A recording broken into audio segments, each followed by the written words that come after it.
আমি কোচৰাজমুখী জনগোষ্ঠীৰ দীৰ্ঘদিনীয়া দাবী হৈছে আমাৰ জনজাতিকৰণ।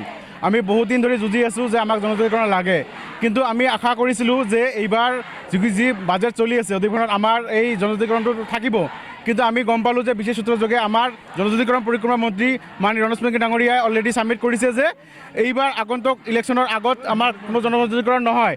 গতিকে আমি এই খবৰ পাই পেলাই বহুত মৰ্মাহিত হৈছিলোঁ। গতিকে উপায়হীন হৈ পেলাই আজি চৰকাৰৰ এগেইনষ্টত আমি থিয় দিছোঁ আৰু আগন্তুক বিধানসভাৰ যি কুচকাৱাজ চলি আছে আমি অলৰেডি গম পাইছোঁ। গতিকে আমি কোচ ৰাজবংশী জনগোষ্ঠীয়ে বাৰে বাৰে চৰকাৰৰ বলি নহওঁ। এইবাৰ আগন্তুক নিৰ্বাচনৰ আগত আমি কোচ ৰাজবংশী জনগোষ্ঠীৰ প্ৰতিটো ঘৰে ঘৰে গৈ পেলাই আমাৰ জনজাতিক সজাগ কৰিম যে আমি বিজেপি হটাও অভিযান আমি হাতত গ্ৰহণ কৰিম। এয়াই আমাৰ আমি ইয়াৰ যোগেদি চৰকাৰক আমি জনাব বিচাৰিছোঁ। লোকসভা নিৰ্বাচন আহি আছে, হয় হয়, আমি ইয়াৰ দ্বাৰা আমি এটা ডেমো দেখাব বিচাৰিছোঁ চৰকাৰক যে এতিয়াও আমাৰ সময় আছে যে আমাৰ প্ৰতি সদভাগ কৰক বা আমাক জনজাতিকৰণ দি দিয়ক। আমাৰ এতিয়াও আস্থা আছে, যদি নকৰে তেতিয়াহ'লে আমি বহুত জংগী আন্দোলন কৰিম, ভোট বৰ্জন কৰিম। আমি আমাৰ জনগোষ্ঠীৰ ঘৰে ঘৰে গৈ পেলাই বিজেপিৰ এগেইনষ্টত থিয় হ'ম।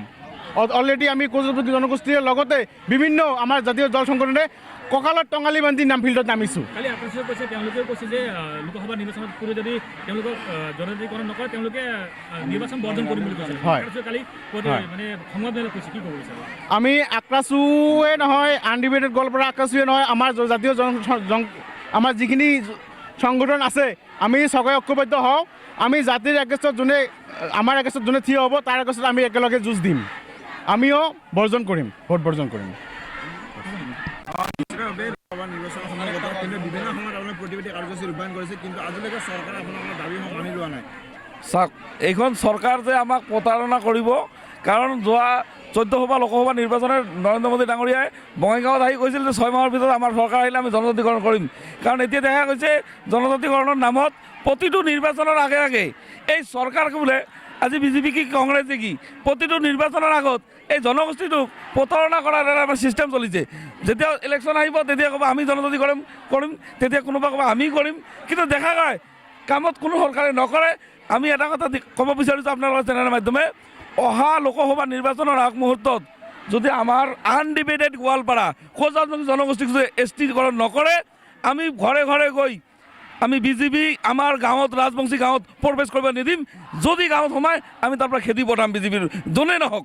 আমাৰ বিজেপি ভাৰতীয় জনতা পাৰ্টিক আমি বেলেগ কাষ্টৰ মানুহ ক'বলৈ নাযাওঁ। আমাৰ জনগোষ্ঠী কোচ ৰাজবংশী জনগোষ্ঠী আনডিবেটেড গোৱালপাৰা যিখিনি থাকিব মানুহ, তাত গৈ সিহঁতৰ বিজেপি আমি কেম্পিং কৰিবলৈ নিদিওঁ, তাত আমি অত্যাচাৰ কৰিবলৈ বাধ্য হ'ম। কিমান প্ৰতাৰণা সহ্য কৰিম? আজি চাওক, আমাৰ জীৱন সিংহ ডাঙৰীয়া যোনে নেকি আমাৰ জাতিটোৰ কাৰণে 30 বছৰ জংঘলত বন্দুক ধৰি অস্ত্ৰ সজাতি সংগঠন আছিল, সেইটো সময়ত তেখেতক মাতি আনিলে চলেৰে মাতি আনিলে ভাৰত চৰকাৰ, অসম চৰকাৰ। আজি আৰু কি কৰিছে, কি তেখেতক বন্দী কৰি ৰাখিছে, কোনো BSF কামত আছে। এতিয়া তাক কেতিয়া শান্তি চুক্তি হ'ব? শান্তি চুক্তি তেওঁতো আমাৰ জাতিৰ কাৰণে কৈছিল না, আমাৰ জাতিৰ এজন মানুহ আছিল, কিন্তু তেওঁক কেতিয়া শান্তি চুক্তি হ'ব? লোকসভা নিৰ্বাচন হ'ব, এতিয়া চৰকাৰ ভাঙি যাব হ'ল আৰু দিল্লী চৰকাৰ, কেতিয়া হ'ব শান্তি চুক্তি? শান্তি চুক্তি কৰক আৰু অতি সোনকালে আমাৰ আনডিবেটেড গোৱালপাৰা মানুহখিনি জনজাতিকৰণ কৰি আমাক সুৰক্ষিত কৰক।